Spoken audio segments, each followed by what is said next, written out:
Hello, everyone, and welcome to Host as a Guest.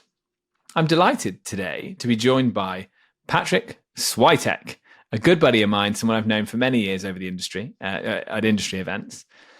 Patryk, my friend, how are you? Good. Thanks for having me, man. You're welcome. Thanks for agreeing to come on. I know you're a very busy guy. For anyone who doesn't know who Patryk is the owner of the co-host company and the founder of STR Nation. You're a busy guy. How do you have time to wear all the hats you wear?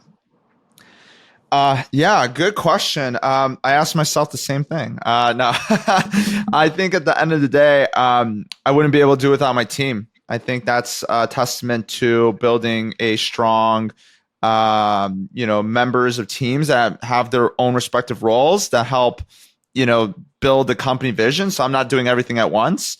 Granted, yes, we still wear a lot of hats. We're managing over 100 properties. So obviously, as a vacation rental manager with 100 properties, there's a lot of things that are going on every day. You need a big team. We have 40 employees.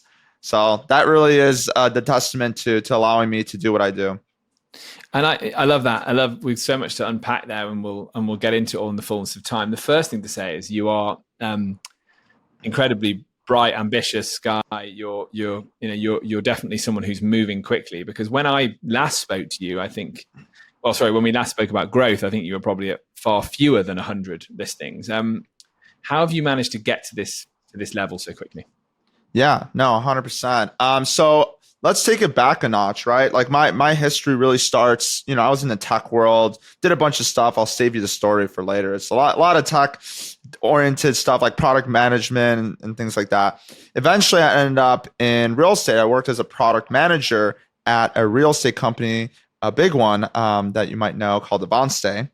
And they manage short-term rentals across the country. I helped them scale from 200 to 1,000 plus units. We built a lot of the internal systems and tools that they use. And then from there, COVID happened, got laid off, a bunch of other things happened, and eventually decided to buy my first short-term rental.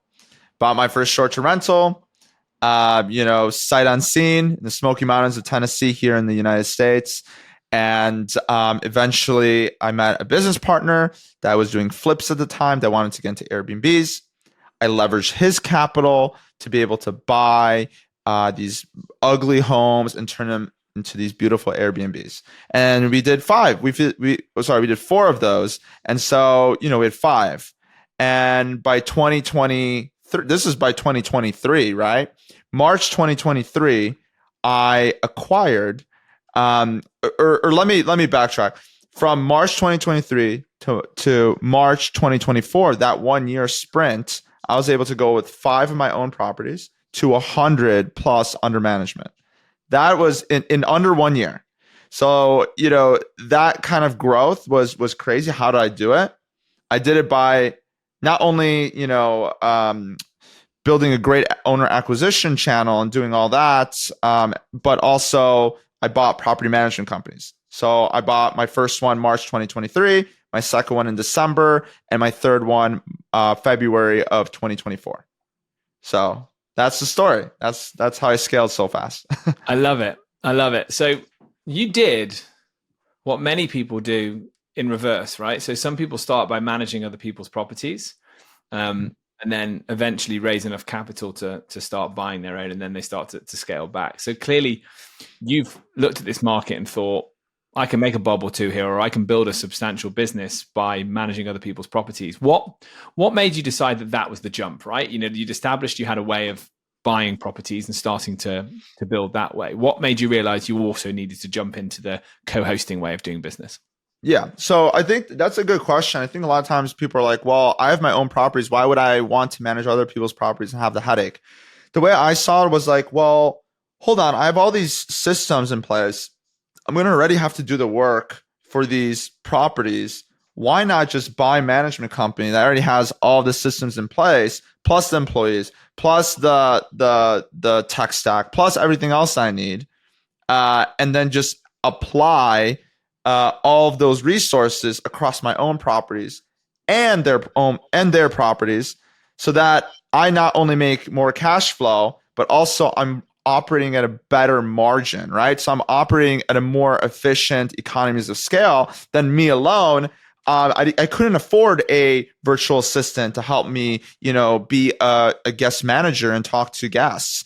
But with, 15 other properties I bought, as co-hosts, they were providing me the cash flow to be able to afford the VA and multiple VAs that were able to use those resources on my original properties. So actually, when I self-managed, it was a lot better. Plus, on top of that, self-management's way better. But the problem with self-management is it takes a lot of time. You're always on call. It's really stressful. You have a vacation or a holiday and you're getting bothered by somebody because somebody's messaging you about some, water heater issue. And it was just a lot. But I don't want to pay somebody 25% to be able to do that because it's a big margin for me. And for me, I wanted to grow and scale. And so the best way to do it is to have it in-house. And then, I'm paying myself then at that point. So that was the solution that we thought of, and it works out pretty well. Yeah, it sounds very logical.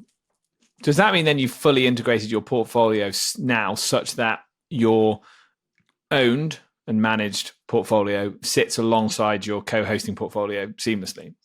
Yes. So yeah, 100%. And even I'll take this a step further. They're all in one market. So, for example, if I have a real estate agent that I have a connection with that sends me referrals for co-host clients, that same real estate agent might send me, the same relationship, the same effort that I put into that relationship can send me a deal that I take down as an investment deal. And, so I get deal flow from that. Then on top of that, so I get great deals sent to me across my desk. I see all of them. I see all the things that are going on. Now, I take those down. Guess what? The same team that helps me with managing the maintenance across the portfolio can help me build the stuff to do the renovations and the different amenities and whatever. So now I have cheaper labor and the best labor. And so at this point, like when I take down a deal, it's like I just got to negotiate, get the deal done, hand it off to my contractor. My contractor takes it down. I can trust him. No worries. Then eventually need permitting. I have people on site that understand the permitting process that can get me through the whole permitting. I don't have to worry about that. Then I put it under my management company and my management company takes it from there. So then everything's like so seamless. So it makes buying a lot easier in that market. And it makes it a lot more efficient because I also know what works and what doesn't because I see 100 different properties and seeing which ones are doing well and which ones aren't.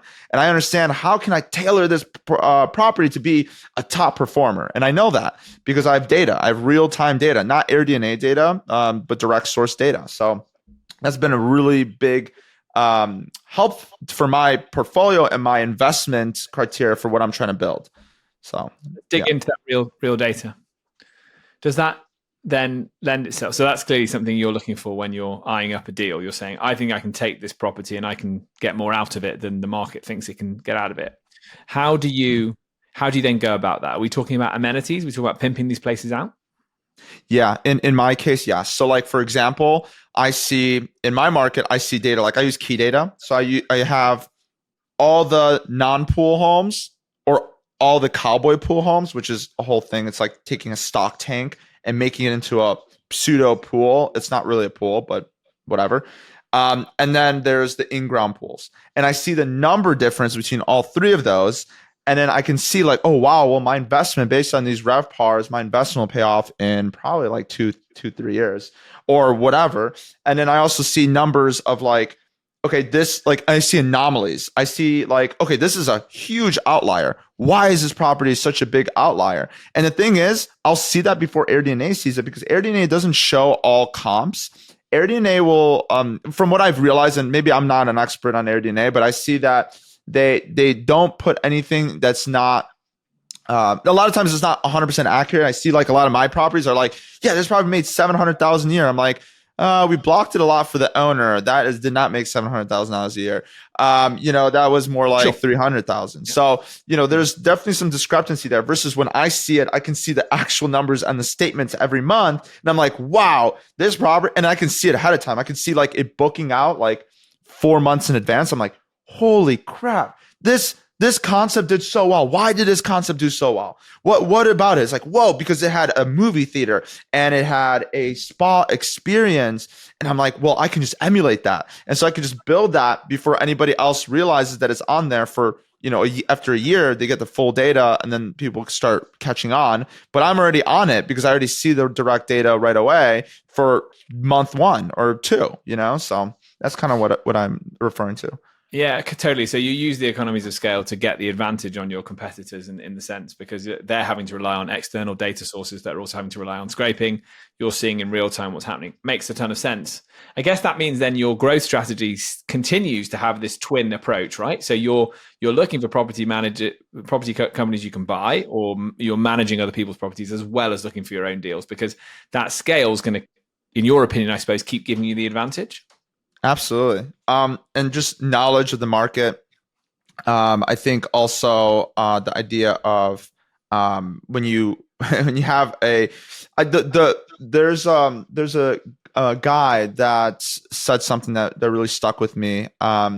He said, if you make your money in business and then you keep your money in real estate. And when you really think about that from an investment standpoint, you create wealth through active activities, right? Leo, you have a great, software business that does really well, and that takes a lot more effort and a lot more involvement. Just like I have a property management business or a co-hosting business, and in that sense, I don't know if you buy properties. Do you buy properties? I wouldn't say in the UK and Europe we do it in the same way you guys do it in the States, but I'd love to. I'd love to. Yeah. You really tell you really make the argument strong for it. Yeah, well, that's the case. Like, we want to keep our money in real estate because we get the appreciation, we get the tax benefits, we get all of that. And so when you make good money in property management, I don't want to pay crazy amounts of taxes. So I invest that money into real estate to offset my taxes. And then it's the same loop. It's the same loop over and over and over again. Every year I have to buy more and more and more because I have to offset what I create, and I create more and more. So it's this building this economies of scale machine that works for my investment strategy and what I'm trying to do. And on top of that, it's not easy. I still have to provide a service. I still have to do really well for my owners. I still have to perform at the top of the market. I cannot let go of myself on that front. So I'm always working really hard to upkeep that. And that's why everything works in unison. So, yeah. It makes a lot of sense. You've talked about having 40 members of staff, and I'm sure it's more when you consider contractors that you're hiring as well on particular jobs you're doing. What's the part that you don't want to subcontract out? What's the bit that you love doing yourself? That's a good question. So we have cleaners in house and maintenance in house, which is why that number is pretty high. One thing I do keep to this day right now, I get approached by a lot of revenue managers. I'm open to giving my revenue management up. And I'm sure somebody's going to listen and reach out to me and say, hey, I have this revenue management service. I've gotten approached a bunch of times, but I haven't found the right one. I really don't think somebody's going to care as much as me and make it worth it unless I hire them in-house. But revenue management is such an important key aspect of the business. And I like having my hand in it because I understand what's happening in the market and I want to be able to make as much money for my owners. That's one thing. Number 2, I will not let go of listing creation. I know people are really like, well, I don't want to, I'd rather not create the listing. Yes, I'll outsource a lot of the stuff to my team. They're the basic stuff of listing creation, but I cannot offload the order of the photos or presenting the description, presenting the identity and the story behind this house, because that's what sells the house, in my opinion. That's our property IP. That's our IP, and that's what we hold really strongly in our contracts. And we understand that is what creates money for the listing. It's actually true, 100%. And so those 2 things. Now, high-level strategy and everything else. I let go of everything else. I have a COO. She's an integrator. So if anybody want Rocket Fuel, visionary integrator, she's an integrator. She creates all the systems, processes, SOPs. She builds everything out for making sure that we have a consistent 5-star experience across the board, no matter what. And so for me, I do big level partnerships, sales, that kind of thing. And so that's where I spend my time on top of revenue management and listing stuff. Yeah, so you're the commercial guy, right? You're sniffing out the deal, and then you're bringing it into your funnel, and that's where your team make it happen. Exactly. Do you think that's the profile you need to be an entrepreneur growing a property business? I think that's just in general, like, everyone's different in their way, right? Leo, I mean, when you go to conferences, I feel like you're so good at just connecting to everybody. You're just a friendly face. You're just so energetic. And that's like your era. Like you thrive in that environment. I don't know how your wife is or how other people in your life are. Maybe they're quite different from that. Maybe that's why you complement each other really well. For me, I'm very energetic and I'm really good about, talking to people and having those conversations, having big level strategy talks. And my COO just she's not much like that. She likes to sit behind her desk and get like documents created and SOPs created and structure. Like she loves that stuff. And so it's like everyone's very different. And that doesn't mean she's not really good in social situations. She's amazing, but she prefers to be, in a specific environment where she can actually get work done and that's everyone's different in their way. And you should just put people in the best position to succeed. And this is my position where I do the best to succeed. You put me in a position where I have to do detailed work and really like us building out systems and playing in the details essentially. I'm not going to do good at that. So everyone's got their strengths, and then you really play into your strengths, and then the weaknesses you find people to offset those. Is the way I look at it. Yeah, it's a really good advice. I think when you're thinking about scaling, that's the right way to play it, isn't it? Because you wouldn't have got to over 100 properties, I don't think, if you'd have tried to cling on to things you weren't particularly good at. So learning to let go and what to let go of, I think, is really good advice for anyone looking to scale. Yeah, absolutely. Now, tell me, you say you're in one market, but you started maybe in multiple markets. So have you had to go through an exercise to just be in one market? Tell us more about that market, please. Yeah, I mean, I bought my first one in the Smoky Mountains of Tennessee. It was a little bit away. I've since sold it because we started buying in Joshua Tree, and it's closer to me.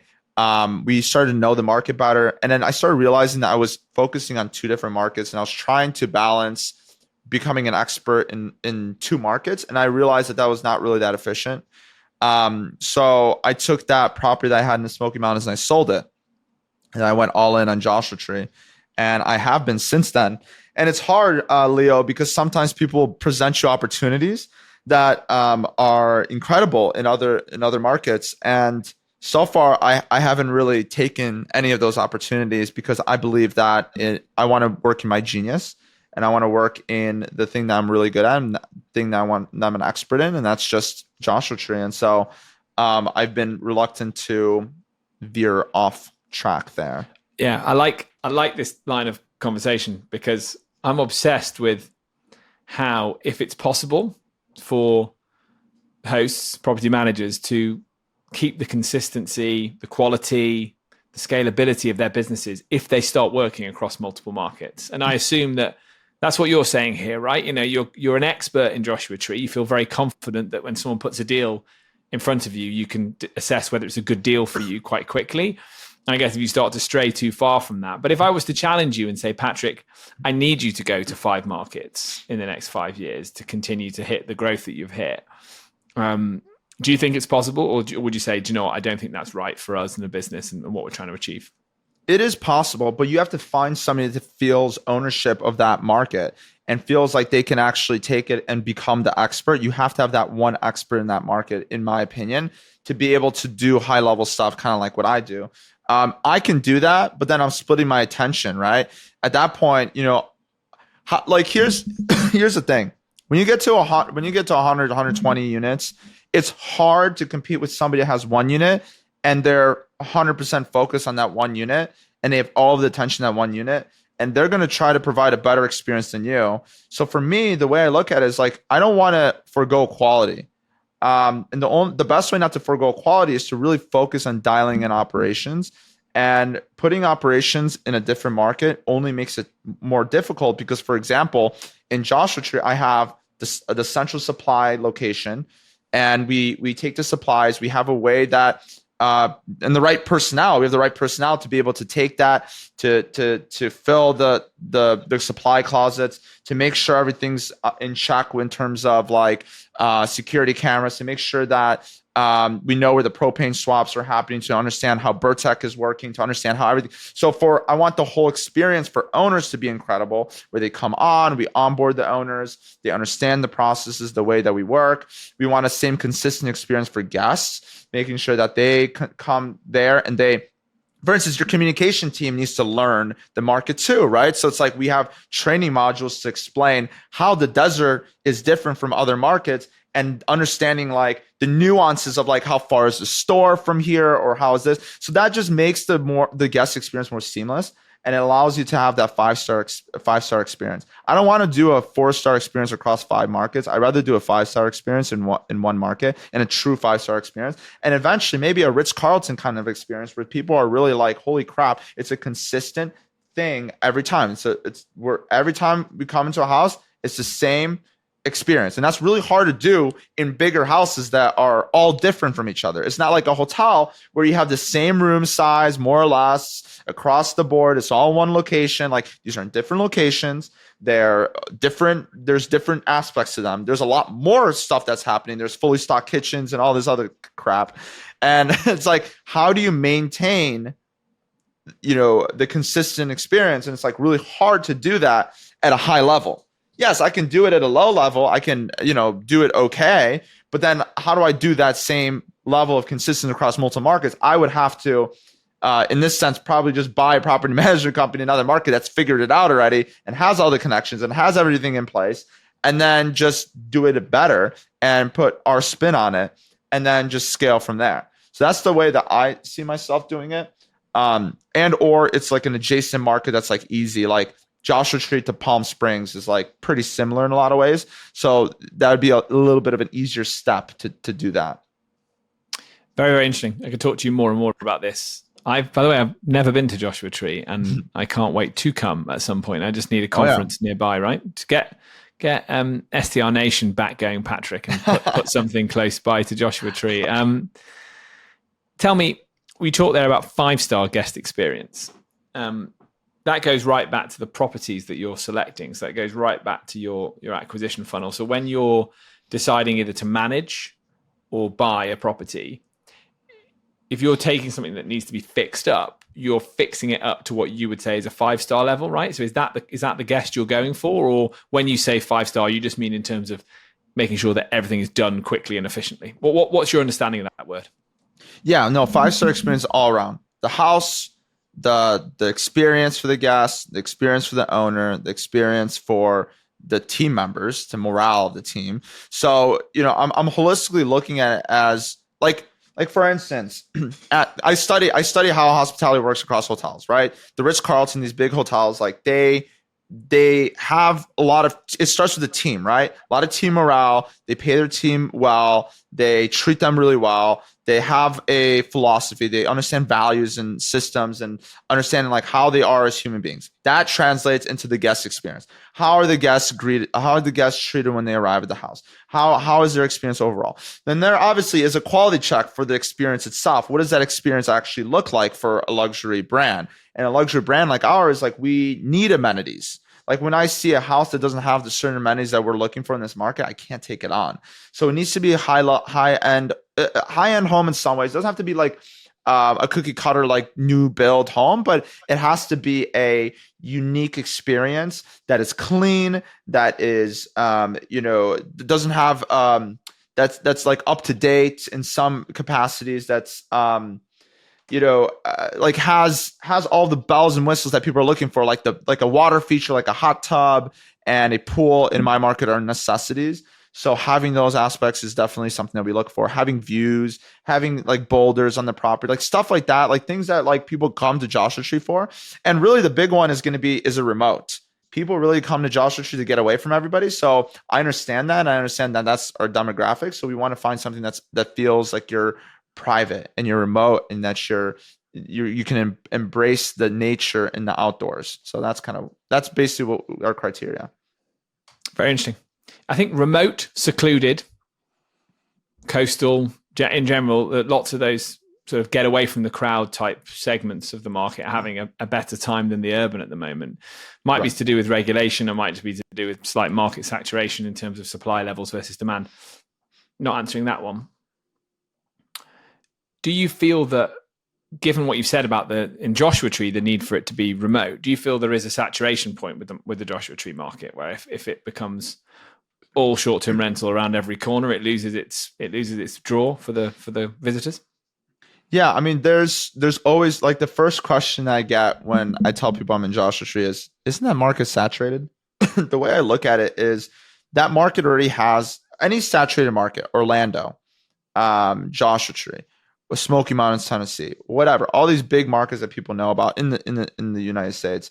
The understanding here is I just have to do better than my neighbor, and I get this traffic. That's what it is. There's already traffic flow going in that market. I'd rather be in a competitive market where there's traffic flow and there's already people going there than be in a market where there's nobody going there and I have to convince people to even visit, I don't know, Hockaton, Missouri, or whatever. I don't know. Like, I think that there's there's demand that already is going to Joshua Tree. There's 3 million visitors every year to National Park. Beyond that, there's a bunch more visitors that just come to visit and get away from all the big hubs: Los Angeles, San Diego, San Francisco, Orange County, all these big California markets. There's a lot of money visiting Joshua Tree, so there's a demand for it.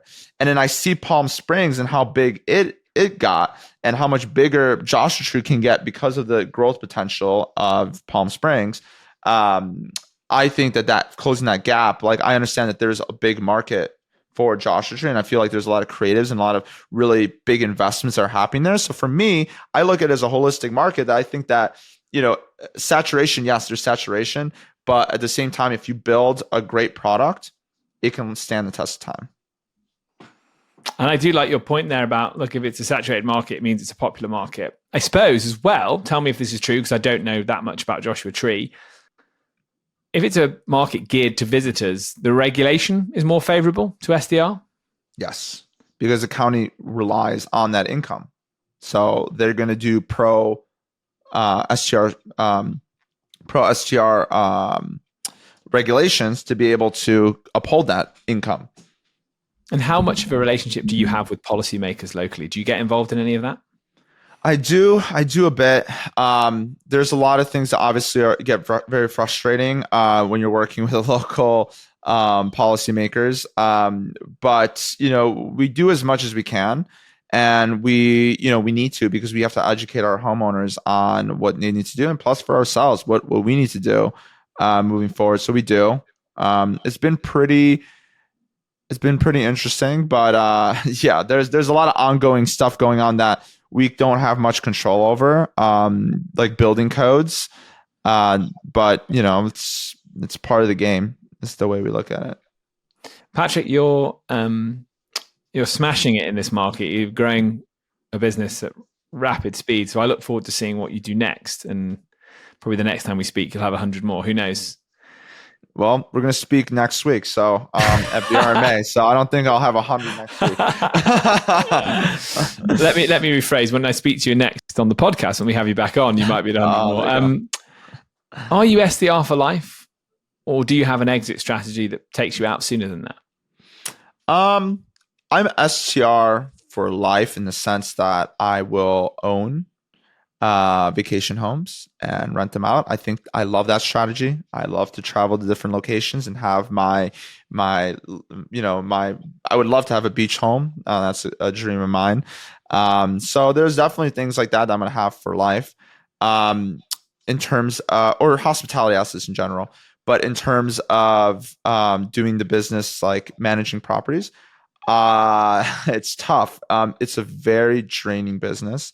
It's really difficult on the human body, I think, mentally, physically, and it's ever changing. It's always changing. It's fast moving. It's fast growth. So I don't know if I'm going to do it forever, but I'm doing it while I'm still young and I have the energy for it. So to be young, eh? To be young. Yeah, to be young. Patryk, Are there any deals coming that you can tell us about, or are you sworn to secrecy? Oh, nothing crazy. I have one deal that I tried to flip. Look, nothing's perfect in this life. I tried to flip a deal, and it didn't work. And so nobody wanted to take it down as a short-term rental. And I know it can crush it as a short-term rental, but I didn't have the capital for it. But now I finally had the capital for it. And I was like, you know what? Let's just take this deal down. And so we took it off the market to not sell it anymore. And we're investing a lot of money into the backyard. We're doing a full in-ground pool, like a full setup, like a little bar thing. Like it's going to be a really cool experience. And I know it's going to work really well. But I have to put $150,000 into it. So, I have a business partner, so 75,000. It's a lot more manageable. But I need to do it for the tax benefits. And plus, that's the deal that I'm really spending a lot of time on right now. So very interesting. Yeah. As you've mentioned, it's a stressful industry. Definitely takes its toll on you. And clearly one thing that's brilliant about talking to you is you're someone that's found a way to scale and grow a business and keep your sanity. So like there's lots of learning points here that you've raised that other people find interesting. But nonetheless, it's still very stressful. How do you relax? How do you get away from the business? I gotta say, my girlfriend keeps me grounded, which is great. She's a more chill type of personality. So it's nice to like enjoy time with her. Spend time. She kind of calms me down when I'm stressed out. That's fun. I do like playing pickleball. It's really popular right now. So are you playing? Are you at the VRMA tournament? I am not. I'm arriving a little too late, so I can't play. I didn't know that was going to happen, and so I already bought my tickets after the fact. But I do play and I do enjoy it. So I definitely want to play some people. But I like doing that. And I like just honestly, I just like just putting on the TV and just aimlessly watching. It's my vice. And I love it. I mean, I love it. I don't think there's anything wrong with that. But it keeps me I just love to watch like some stupid show like comedy or some stupid like I don't know, like reality TV. So it's just dumb, and it just turns my head off. So I'm with you, Patryk. I'm with you. It's not dumb at all. I look forward to that moment where I've finished work, all my kids are asleep, and I get to crack.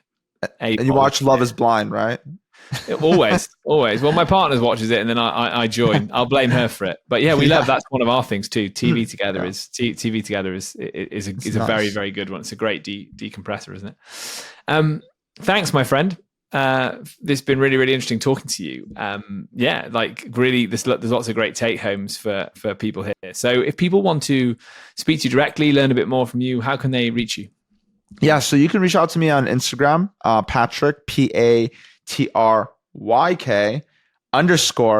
_SWI. You'll be able to find me.